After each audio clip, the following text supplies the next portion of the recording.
പ്രിയപ്പെട്ട വിദ്യാർത്ഥികളെ, PSC vision ഗ്രൂപ്പിന്റെ ഫസ്റ്റ് ക്ലാസ്സിലേക്ക് സ്വാഗതം.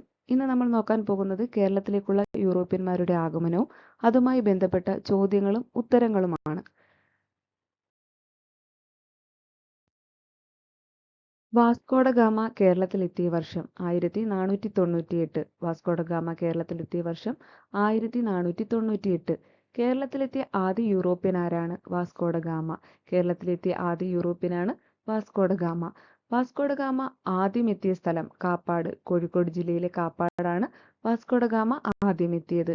വാസ്കോഡ ഗാമയുടെ നാട്ടുരാജ്യം പോർച്ചുഗൽ. വാസ്കോഡ ഗാമയുടെ നാട്ടുരാജ്യം പോർച്ചുഗൽ.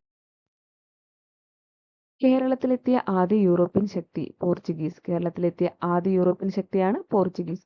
വാസ്കോഡ ഗാമയെ സ്വാഗതം ചെയ്ത ഭരണാധികാരി സാമൂതിരി. വാസ്കോഡ ഗാമയെ സ്വാഗതം ചെയ്ത ഭരണാധികാരിയാണ് കോഴിക്കോട് സാമൂതിരി. ഇന്ത്യയിലേക്കുള്ള സമുദ്രമാർഗം കണ്ടെത്തിയതാര്? Vasco da gamma. ഇന്ത്യയിലേക്കുള്ള ആദ്യ സമുദ്രമാർഗം കണ്ടെത്തിയത് വാസ്കോഡ ഗാമയാണ്. പോർച്ചുഗീസുകാരുടെ പ്രധാന ലക്ഷ്യം വ്യാപാരം.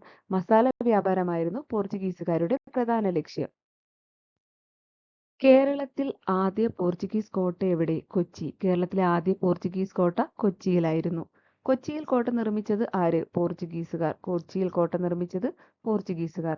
കൊച്ചിയിൽ നിർമ്മിച്ച കോട്ടയുടെ പേരാണ് ഫോർട്ട് ഇമ്മാനുവൽ. കൊച്ചിയിൽ നിർമ്മിച്ച കോട്ടയുടെ പേര് ഫോർട്ട് ഇമ്മാനുവൽ. കേരളത്തിലെ ആദ്യ യൂറോപ്യൻ ഫാക്ടറി സ്ഥാപിച്ചത് എവിടെ? കൊച്ചി. കേരളത്തിലെ ആദ്യ യൂറോപ്യൻ ഫാക്ടറി സ്ഥാപിച്ചത് കൊച്ചി. ഗോവ പിടിച്ചെടുത്തത് ഏതു വർഷം? 1510. ഗോവ പിടിച്ചെടുത്ത വർഷം 1510.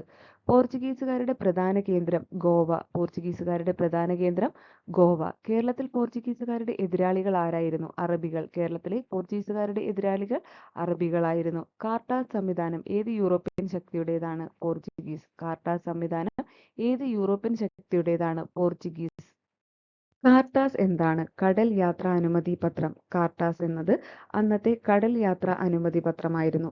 കേരളത്തിലെ ആദ്യ യൂറോപ്യൻ പള്ളി സെന്റ് ഫ്രാൻസിസ് പള്ളി. കൊച്ചിയിൽ സ്ഥാപിതമായ സെന്റ് ഫ്രാൻസിസ് പള്ളിയാണ് കേരളത്തിലെ ആദ്യ യൂറോപ്യൻ പള്ളി. വാസ്കോഡ ഗാമയെ അടക്കം ചെയ്ത സ്ഥലം കൊച്ചി, പിന്നീട് പോർച്ചുഗലിലേക്ക് മാറ്റി. വാസ്കോഡ ഗാമയെ അടക്കം ചെയ്തത് ആദ്യം കൊച്ചിയിലായിരുന്നെങ്കിലും പിന്നീട് പോർച്ചുഗലിലേക്ക് മാറ്റി. കേരളത്തിൽ എത്തിച്ചേർന്ന രണ്ടാമത്തെ യൂറോപ്യൻ ശക്തിയാണ് ഡച്ചുകാർ. കേരളത്തിലേക്ക് വന്ന രണ്ടാമത്തെ യൂറോപ്യൻ ശക്തിയാണ് ഡച്ചുകാർ.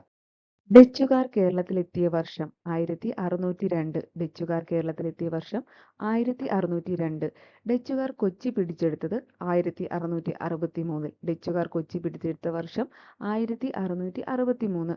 ഡച്ചുകാർ പോർച്ചുഗീസുകാരെ തോൽപ്പിച്ചത് എവിടെയാണ്? കൊച്ചിയിൽ വെച്ച്. ഡച്ചുകാർ പോർച്ചുഗീസുകാരെ തോൽപ്പിച്ചത് കൊച്ചിയിൽ വെച്ചാണ്. ഡച്ചുകാരുടെ പ്രധാന ലക്ഷ്യം വ്യാപാരം. ഡച്ചുകാരുടെ പ്രധാന ലക്ഷ്യം വ്യാപാരം.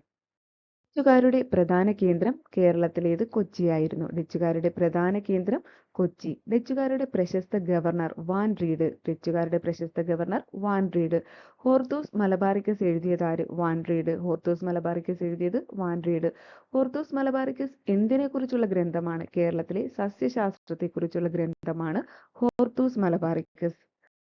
ഡച്ചുകാരെ കേരളത്തിൽ തോൽപ്പിച്ചതാര്? മാർത്താണ്ഡവർമ്മ. ഡച്ചുകാരെ കേരളത്തിൽ തോൽപ്പിച്ചത് മാർത്താണ്ഡവർമ്മ. മാർത്താണ്ഡവർമ്മയും ഡച്ചുകാരും തമ്മിൽ നടന്ന യുദ്ധമാണ് കുളച്ചൽ യുദ്ധം. കുളച്ചൽ യുദ്ധം നടന്ന വർഷം 1741. കുളച്ചൽ യുദ്ധം നടന്ന വർഷം 1741. കുളച്ചൽ യുദ്ധത്തിൽ വിജയിച്ചതാര്? തിരുവിതാംകൂർ. കുളച്ചൽ യുദ്ധത്തിൽ വിജയിച്ചത് തിരുവിതാംകൂർ.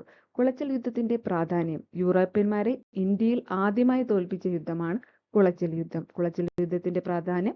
യൂറോപ്യന്മാരെ ഇന്ത്യയിൽ ആദ്യമായി തോൽപ്പിച്ച യുദ്ധം. കേരളത്തിലെത്തിയ മൂന്നാമത്തെ യൂറോപ്യൻ ശക്തി ഇംഗ്ലീഷുകാർ. കേരളത്തിലെത്തിയ മൂന്നാമത്തെ യൂറോപ്യൻ ശക്തിയാണ് ഇംഗ്ലീഷുകാർ. ഇംഗ്ലീഷ് ഈസ്റ്റ് ഇന്ത്യ കമ്പനി സ്ഥാപിച്ചത് 1600-ലാണ്. ഇംഗ്ലീഷ് ഈസ്റ്റ് ഇന്ത്യ കമ്പനി ആരംഭിച്ച വർഷം 1600.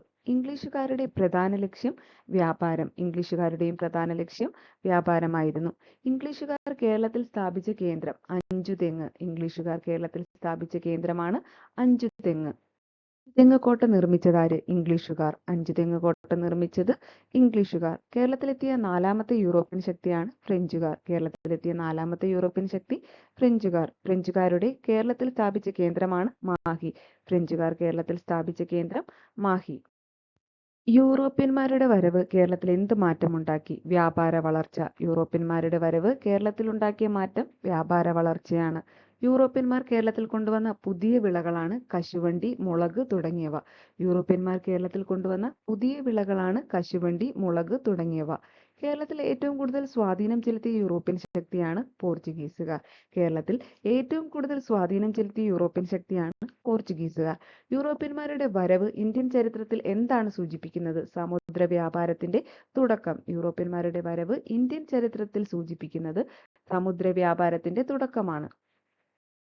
ഗോവ പോർച്ചുഗീസിൽ നിന്ന് ഇന്ത്യക്ക് കൈമാറിയത് 1061. ഗോവ പോർച്ചുഗീസിൽ നിന്ന് ഇന്ത്യക്ക് കൈമാറിയത് 1061. ഡച്ചുകാർ ഇന്ത്യ വിട്ടത് പ്രധാനമായും എപ്പോൾ? 18-ാം നൂറ്റാണ്ട്. ഡച്ചുകാർ ഇന്ത്യ വിട്ടത് 18-ാം നൂറ്റാണ്ടിലാണ്. ഇംഗ്ലീഷ് ഈസ്റ്റ് ഇന്ത്യ കമ്പനി അവസാനിച്ചത് 1858. ഇംഗ്ലീഷ് ഈസ്റ്റ് ഇന്ത്യ കമ്പനി അവസാനിച്ചത് 1858.